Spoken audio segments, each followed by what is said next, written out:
Hallo, willkommen beim 1000 Bäcker Report. Heute mit dem Thema Goldsaisonalität bringt es auf 2400 $.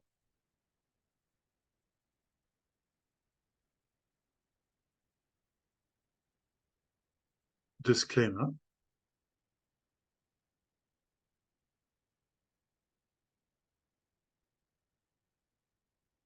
Goldsaisonalität bringt es auf 2400 $. Da Gold ein dreifaches Hoch bei 2800 $ hatte, dürfte es dieses Mal bald übertreffen. Ein stärkerer Rückgang ist praktisch ausgeschlossen, es sei denn fundamental würde sich alles wie von Zauberhand gegen Gold verbessert. Damit rechnet aber niemand mehr. Wenn wir also von einem weiteren Anstieg auch über das alte Hoch hinaus ausgehen und Silber sich in Richtung 42 $ bewegt, werden Top Penny Gold und Silberaktien am stärksten davon profitieren. Ein Anstieg auf 1 $ oder mehr sind da bis Anfang 2024 möglich und daraufhin weisen wir in den vielen Videos täglich hin. Denn wenn Junior Penny Gold Aktien und Silberaktien losgelassen werden, gibt es kein Halten mehr. Aus 1.000 € können in wenigen Monaten 20, 30, 40.000, extrem so 50 bis 100.000 Euro werden. Und da dieses Ereignis immer noch vor uns liegt, lohnt es sich weiter in diesen Minensektor zu investieren. Ja, das ist meine Motivation. Ich denke einfach, wir sind eben vor diesem Ereignis, was eigentlich keiner äh, timen kann. Wir haben sehr große Pessimismus in dem Sektor und das ist immer ideale Einstiegssektoren gewesen und einige Penny-Gold-Aktien bewegen sich ja auch, wie wir herausarbeiten. Gut, das sind die Statisten, die ich jetzt hier immer zitiere. Die passen natürlich auch ihre Charts den aktuellen Bewegungen ab, aber nichtsdestoweniger, ich denke, diese Art von Eruption liegt früher oder später vor uns. Sie hatten, wie gesagt, dieses dreifache Hoch. Und wenn 2080 $ dauerhaft durchbrechen wird, kann es eben, wie der Statist meint, bis Jahresende auf 2400 $ gehen. Wir werden es sehen. Ja, hier nochmal ein Projektgenerator aus Schweden mit sehr interessanten Ressourcen, vor allen Dingen auch Silber- und Basismetalle. Ähm, Der ist, sage ich mal, während des letzten Goldaktienboom auch relativ stark ausgebrochen und ist wieder zurückgekommen, hat aber meiner Meinung nach den Boden gefunden. Und bei einigen guten Bauergebnissen, die vielleicht kommen könnten, könnte das Unternehmen auch wieder sehr stark profitieren. Ich meine, das Schöne ist hier in das sichere Rechtsgebiet und auch, sage ich mal, in der Nähe der Mine von Lundin ist das. Also es könnte potenziell einige hochgradige Basismetalle haben, wie Silber, Zink, Blei und Gold. Meiner Meinung nach ein Unternehmen, das man durchaus mal beobachten sollte. Wie eben gesagt, ist immer noch keine Kaufempfehlung, aber sicherlich mal interessant anzusehen. Ja, Gold könnte analog der 1970er Jahre von 2.000 $ auf 8.500 $ steigen. Wie kommen wir daraus? Grundsätzlich ist es die ähnliche Chartsituation wie in den 1970er Jahren. Damals stieg eben hier von 1971 Bretton Woods, wo Gold freigegeben worden ist, von 35 $ auf 200 $ bis 1974, korrigierte dann auf 100 $ und arbeitet sich dann langsam vor, hier bis 77, 78, 200 $, korrigierte dann nochmal massiv, so dass, bevor dann dieser Superanstieg kam, dass der eine Vervierfachung von 200 $ auf 850 $ innerhalb von einem Jahr haben. Und das fühlt sich einfach absolut ähnlich an mit der Situation, wie die wir jetzt haben und schauen sich an, wie diese Gold- und Silberaktien damals performt haben, von 15 oder 20 Cent auf 10, 20, 30, 40 $. Nicht selten konnte man aus 1.000 $ 100, 200, 300.000 machen. Und eine ähnliche Situation bleiben wir einfach, das bevorsteht. Glaube ich jetzt, dass Gold innerhalb von einem Jahr auf 8.500 $ anstieg, sage ich persönlich nein. Aber ich kann es nicht ausschließen, weil die Ungleichgewichte so groß ist und weil es das in der Vergangenheit eben zumindest prozentual gegeben hat. Ich kann mich ausschließlich an eben diese Statisten, die ich gerade zitiert habe, halten und davon ausgehen, dass die eher damit recht haben, wohin Gold steigen können. Die Zahlen haben Sie gerade gehört. Das ist vielleicht bis Jahresende 2400 und das bringt eben die Gold- und Penny-Gold-Aktien zum Glühen. Und das ist das, was wir erreichen wollten. Wenn es dann natürlich höher geht und das nicht endet, klar, dann dann wird es ziemlich brenzlig in diesem Sektor. Das müssen wir sehen. Davon gehe ich, wie gesagt, nicht aus, aber ich kann es eben nicht ausschließen. Und deswegen einfach diese Information. Ja, welche Ereignisse liegen eben vor uns? Eben dieser moderate Anstieg auf Gold 2400 $ früher oder später, Silber Richtung 40 bis 50. Ähm, Das ist gar nicht so überaus attraktiv. Sehen Sie zum Beispiel diese Rallye von 2016 auf der rechten Seite, hat Gold von 1050 $ auf 1360 gebracht. Das ist ein Anstieg von circa 30%. Okay, schön. Aber jetzt schauen Sie sich, was das hat den Goldaktienbullenmarkt ausgelöst. Schauen Sie sich, was einige Aktien getan haben. Eben diese Aktie stieg dann von 40 Cent auf 41 $. Das heißt 10.000%. 10.000% Goldaktie, 30% Gold. Das ist das, was wir meinen. Es ist dadurch eigentlich, es ist wesentlich besseres Investment für eine kurze Zeit. Sie sehen, Gewinne wieder abgegeben. Vielleicht ist auch fraglich, ob die Aktie überhaupt überlebt, aber hier, sie hat ihren Job getan im Goldaktienbullenmarkt. Also hier geht es wirklich um Timing, dass wir solche Situationen kriegen. Der ist eben jetzt wie vermutet irgendwie 5 bis 8 Monate lang und wir hoffen, ähnliche Resultate zu sehen wie bei diesen anderen Goldaktienbullenmärkten. Hier, das ist nochmal der von 2016. Einfach mal eine Hochrechnung hätte man damals dann im Januar 2016, Dezember 2015, da war ja dieses Supertief, eine Unze Gold sozusagen verkauft und hätte dafür Goldaktien gekauft und hätte diese Goldaktien ein halbes Jahr wieder später verkauft, hätte man anstatt einer Unze 79 Unzen erzielen können. Finde ich eine fantastische Rechnung. So denkt eigentlich fast keiner in diesem Sektor, aber ich denke, das ist der richtige Ansatz. Diese Goldaktien, Bullenmärkte, wenn sie kommen, sind extrem stark, extrem kurz, also in dem Sinne ungefähr 6 Monate. Und danach kommt eine ungeheure lange Lethargie, die wir eben leider auch teilweise erleiden mussten. Und schauen wir uns auch diesen anderen Bullenaktienmarkt an, das ist quasi von der Corona-Krise 2020, da ging die Aktie von 2 Cent auf 40 Cent, also eine 2000%.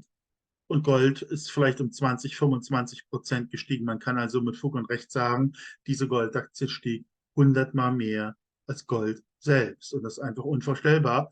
Ich denke nicht, dass man da jetzt 79 Unzen aus dem Investment rechnet. Wahrscheinlich der Standard wird dann irgendwo, wenn man das so sagen will, die Goldunzenmaximierung liegt dann irgendwie zwischen 10 und 20, was aber auch meiner Meinung nach gigantisch ist.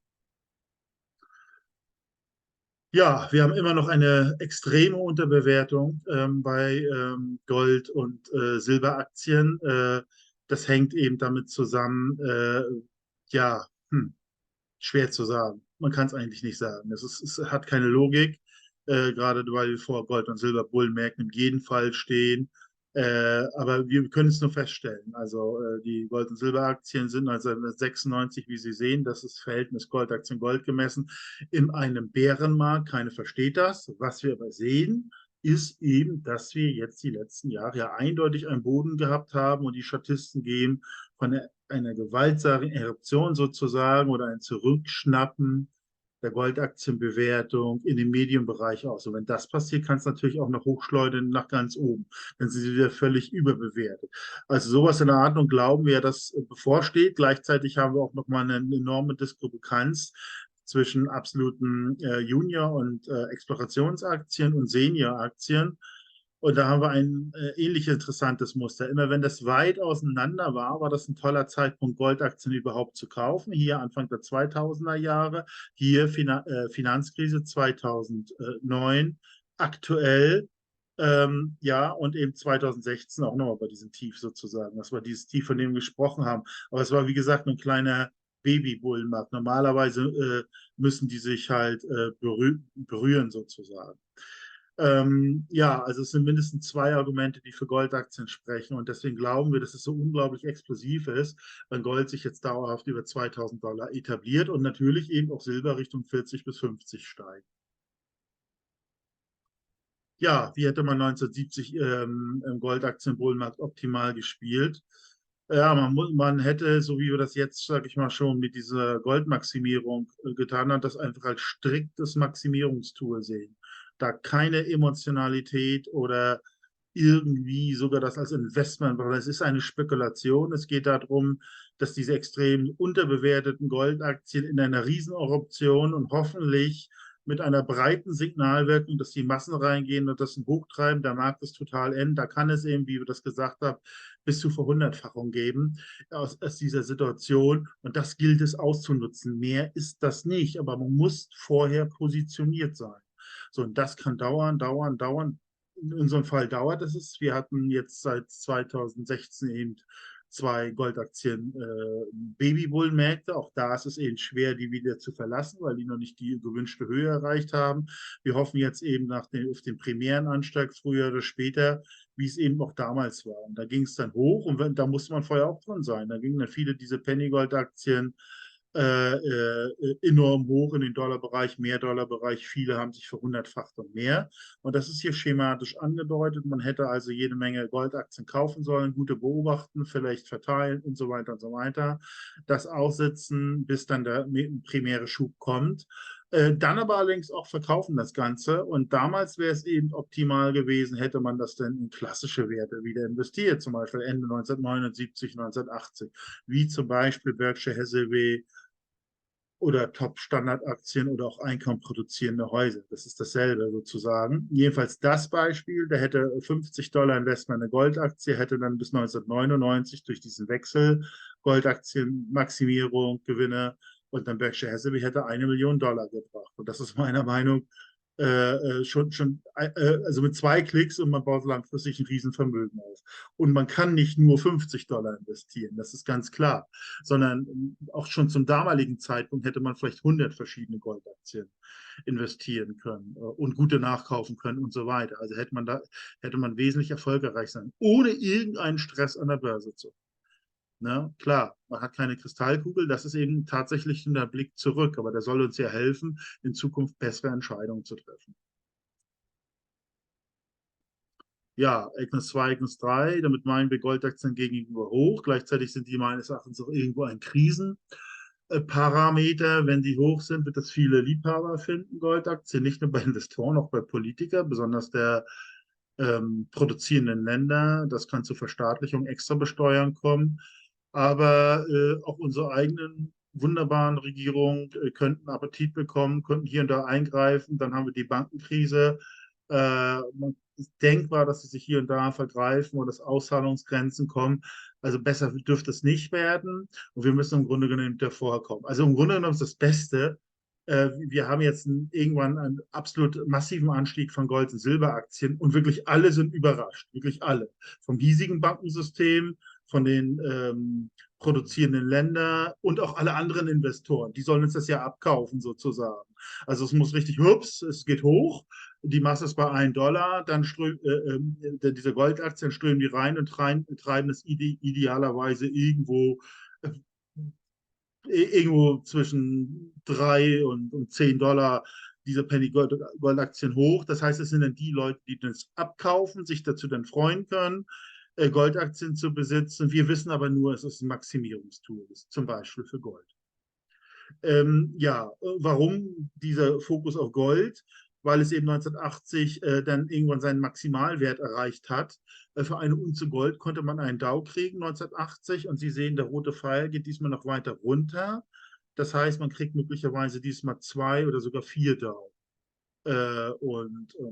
Ja, anders als 1980 kann es eben dazu sein, dass doch das Bankensystem nicht stabil bleibt, dass vielleicht die Börsen geschlossen werden für eine Zeit, Banken schließen und idealerweise ist man dann vorher draußen mit Gold und Silber, nur noch mit ganz wenig drin, weil man ist dann der Gnade ausgesetzt, was auch immer die da wieder öffnen oder wer da irgendwas öffnet oder wird es geöffnet, schwer zu sagen.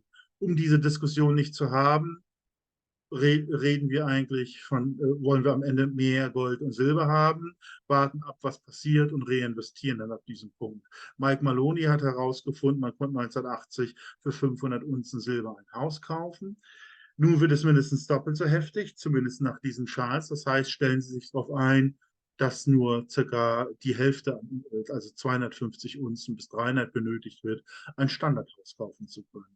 Das ist sicherlich das Positive an dieser Krise, die sicherlich sonst ziemlich negative Begleiterscheinungen. Ja, Fazit. Multiplikation der Gewinne aus den Ereignissen. Darum geht's.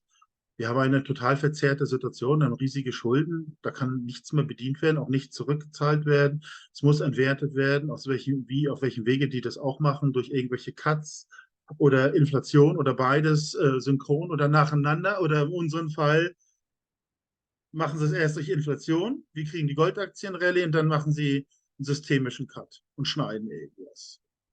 Das ist ja so das Worst-Case-Szenario.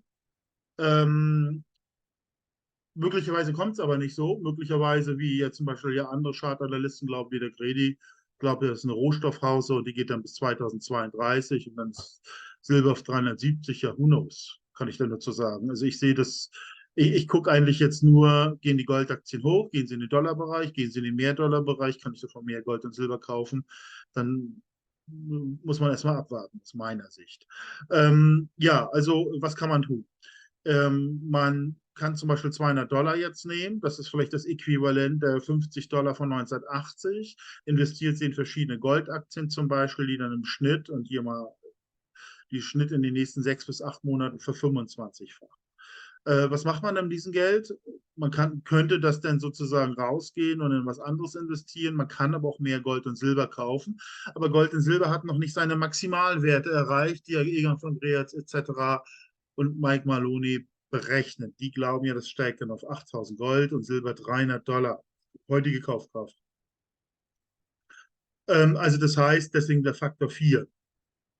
Das ist die physische Ware, die man dann maximiert hat mit Hilfe der Goldaktien, dass sie im Kaufkraft noch insgesamt um das Vierfache zugeht. Das ist damit gemeint. Allerdings, wenn die Maximalwerte erreicht haben, wie gesagt, es ist eine Krisensituation, dann wird sich auch irgendwas stabilisieren. Vielleicht geben irgendwelche neuen Länder Währung raus, geldgedeckte Währung. Und wenn das eben passt, sind ja alle anderen Assets geschnitten sozusagen. Deswegen macht man ja eine Währungsunion. Also sagen wir mal, die zum Beispiel nach dem Zweiten Weltkrieg wurden ja deshalb die 40 Mark rausgegeben, diesen ganzen Papierwust, mit dem die anderen rumgelaufen sind und die trotzdem immer noch Zahlungsfunktion teilweise hatte. Deswegen schneidet man das. So, und ab dem Punkt, wo das geschnitten ist, hat ja kein Mensch mehr Geld, zum Beispiel Gold und Silber zu kaufen. Da ist es vorbei. Also der Treibstoff für Gold und Silber ist die Angst vor Währungsentwertung. Die ganzen Gelder, die in Rentenversicherung überall darum stecken, dass sie sich einfach entwerten. Und das ist dieser Treibstoff, das bringt eine enorme Kaufkraft. Aber sobald es dann weggeschnitten wird, die schneiden ja quasi den Treibstoff dann weg, dann kann eben Gold und Silber schnell implodieren. So, trotzdem gibt es einen gewissen Trägheitsmomentum aus meiner Meinung. Wenn dann diese Maximalwerte erreicht werden, müssen wir uns ganz fokussieren auf klassische produktive Werte, die wir fokussieren, wie Einkommen generierende Häuser, Aktien, Fonds, was auch immer noch davon überlebt. Aber wir haben die Sicherheit, weil wir das ewige Geld in der Hand haben, brauchen wir nicht rumzittern, was wir im Bankensystem haben. Das ist damit gemeint. Deswegen diese Sicherheitsstufe. Aber was dann immer kommt, das ist ein tiefer ökonomischer Punkt. Und man kann mit Sicherheit davon ausgehen, das war nach dem Zweiten Weltkrieg oder sonst wann so, dass sich diese Aktien dann auch wieder erholen. Wir kaufen die jetzt zu derartigen, was auch immer übrig geblieben ist, derartigen geringen Wert, dass eine Verfünfzigfachung dann in den nächsten Jahren überhaupt kein Problem sein will, weil alle anderen Leute haben ja kein Geld, um sowas zu kaufen. Und sie sind mit mehr Gold und Silber haben sie halt die Möglichkeit zu kaufen, wenn keiner kaufen kann. Und das ist das Attraktive. Und ja, und so könnte man dann denken, jede 200 €, die man jetzt in Goldaktien investiert, könnte langfristig 1 Million Kaufkraft bringen. Und dies langfristig ist vielleicht irgendwo eine Zeit von irgendwie 10 bis 15 Jahre, also langfristig dann auch nicht. Das würde eben vielen Leuten helfen, aus dieser relativ negativen Situation auch ein Polster fürs Alter oder so zurechtzulegen. Zumindest ist es eine Chance. Keineswegs eine Garantie, das funktioniert. Aber wir müssen ja kreativ sein, weil die Alternative, eine weitere Rentenversicherung zu gehen, freiwillig in die staatliche einzahlen, ist sicherlich keine gute Idee, weil diese Schuldenexzesse werden ihren Tribut zahlen. Das heißt, die Kaufkraft wird zerrinnt. Da führt überhaupt gar kein Weg vorbei.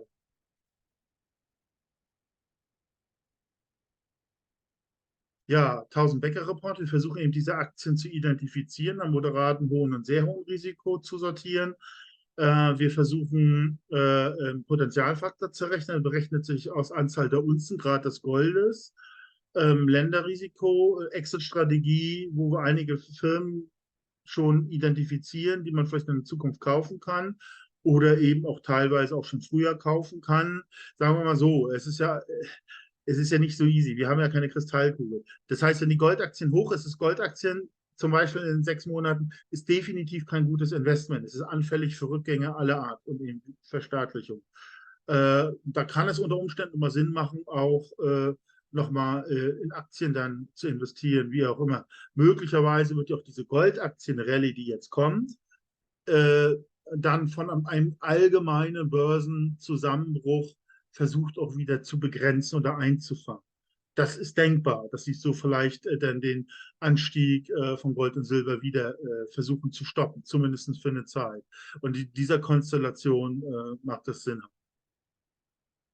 Ja, also wenn Sie sich für den Report interessieren, finden Sie mehr Informationen bei mir im YouTube-Anhang. Ja, das Unternehmen Sachwerte Einkaufsgemeinschaft ist zu jeder Zeit an Gold und Silber gekommen. Sie sind sehr günstig. Eine Überweisung schon ist um Zollfreilager in der Schweiz eingelagert. Genauso leicht ist der Verkauf. Ähm, und das Gute, es gibt keine Mindestinvestitionssender. Andere Unternehmen verlangen 4.000 zum Beispiel, hatte ich mehrmals schon gehört. Und hier gibt es das eben nicht. Auch kleinere Summen, man kann schnell 100 € mal überweisen, was ja durchaus auch Geld ist, wenn man überlegt, dafür wird Silber eingelagert und an diese sogenannten Maximalwerte denkt. Ja, ich bedanke mich ganz herzlich für die Aufmerksamkeit. Würde Sie bitten, meinen Kanal zu abonnieren, wenn Ihnen das soweit inhaltlich gefallen hat. Vielleicht auch ein Like geben, das würde den YouTube-Algorithmus, also würde mein Kanal hier den YouTube-Algorithmus so ein bisschen näher bringen. Ja, nochmal vielen Dank für die Aufmerksamkeit und bis zum nächsten Mal.